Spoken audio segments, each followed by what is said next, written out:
Drama serial غیر بہت ہی زیادہ انٹرسٹنگ بن چکا ہے، کیونکہ آنے والی قسط میں آپ دیکھیں گے کہ جب تہذیب بیگم کو اس بات کے بارے میں پتہ چل جاتا ہے کہ سالس اور شفا ایک دوسرے سے محبت کرتے ہیں، تو دوسری طرف تحریم بیگم لگائی بجائی کا کام بہت اچھے سے نبھاتے ہوئے شفا کے پاس آئے گی، کہنے لگے گی کہ شفا، تم جانتی ہو نا کہ تہذیب بیگم کو اس بات کے بارے میں پتہ چل چکا ہے کہ تم اور سالس ایک دوسرے سے بہت محبت کرتے ہو اور ایک دوسرے کے بنا نہیں رہنا چاہتے۔ وہ عورت اس سب کے بارے میں جانتے ہوئے بھی تم دونوں کو صرف الگ کرنا چاہتی ہے، اور میں ایسا بالکل نہیں چاہتی۔ یہاں پر شفا کہنے لگے گی تو پھر ہمیں کیا کرنا چاہیے، آخر اس کا کوئی سولوشن تو ہوگا۔ تحریم بیگم کہنے لگے گی کہ ہاں سولوشن ہے نا، ہم وفا سے ملاقات کریں گے، اسے سمجھائیں گے، اسی کو ہی ساری حقیقت کے بارے میں بتائیں گے۔ بس یوں ہی دیکھتے تحریم بیگم وفا کو اپنے ساتھ ہمراہ لیے شفا کے ساتھ ہوٹل میں بیٹھے ہوتے ہیں، اور وہاں پر امپورٹنٹ ڈسکشن کے دوران تحریم بیگم کہنے لگے گی وفا سے کہ وفا، تم جانتی ہو نا کہ سالس تو مجبور ہے، اس کا کہنا یہ ہے کہ وہ اپنی ماں کی نافرمانی نہیں کر سکتا، لیکن تم تو اچھی طرح سے جانتی ہو نا کہ سالس اور شفا دونوں ایک دوسرے سے محبت کرتے ہیں، نہیں رہ سکتے ایک دوسرے کے بغیر۔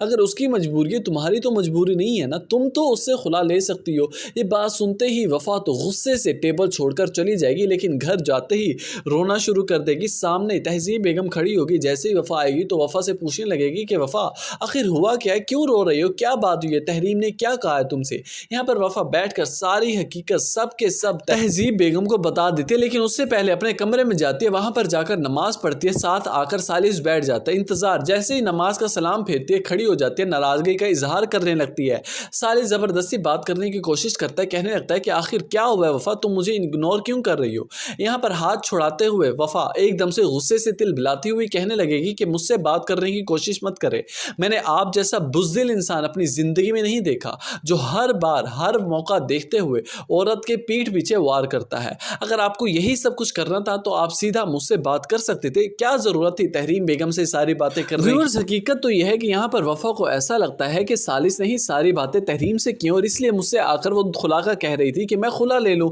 اب وفا کو اس بات کے بارے میں نہیں پتا کہ سالس نے اس لحاظ سے کوئی بھی بات نہیں کی، تحریم تو خود ہی لگائی بجائی کا کام کر رہی ہے، آگے کی باتیں پیچھے اور پیچھے کی باتیں آگے لگا رہی ہے۔ تو وفا جیسے ہی ساری حقیقت تہذیب بیگم کو بتائے گی کہ کیا کیا بات تحریم نے اس سے کی ہے، تو یہاں پر تہذیب بیگم ایک دم سے جوش میں آ جائیں گی اور کہنے لگیں گی کہ وفا، تمہیں پریشان ہونے کی ضرورت نہیں ہے، میں تمہارے ساتھ ہوں، میں دیکھتی ہوں کہ کون تمہارے ساتھ زیادتی کر سکتا ہے، تم اپنی لائن پر اور پھر دیکھتی ہوں کہ کون تم سے تمہارا حق چھین سکتا ہے۔ یہ ساری باتیں سننے کے بعد تہذیب بیگم سالس کے پاس جائیں گے، اس کے کمرے میں جا کر ساری حقیقت جاننے کی کوشش کریں گے، جبکہ سالس بھی اس بار ڈرے گا نہیں، بلکہ صاف اور سیدھی بات کہہ دے گا کہ میں شفا سے محبت کرتا ہوں اور اسی سے ہی شادی کرنا چاہتا ہوں۔ یہ بات سنتے ہی تہذیب بیگم نہ آؤ دیکھیں گی نہ تاؤ دیکھیں گی، بلکہ ایک زوردار چماٹ سالس کے منہ پر ریسیو کر دیں گی، کہنے لگیں گی کہ یہ الفاظ آج تمہاری زبان پر آئے، آئندہ کے بعد اگر اس طرح کے الفاظ آئے تو میں منہ توڑ کر رکھ دوں گی تمہارا۔ اور ہاں، میری ایک بات کان کھول کر تم سن لو، اگر تمہاری وجہ سے وفا کو تھوڑی سی بھی تکلیف کا سامنا کرنا پڑا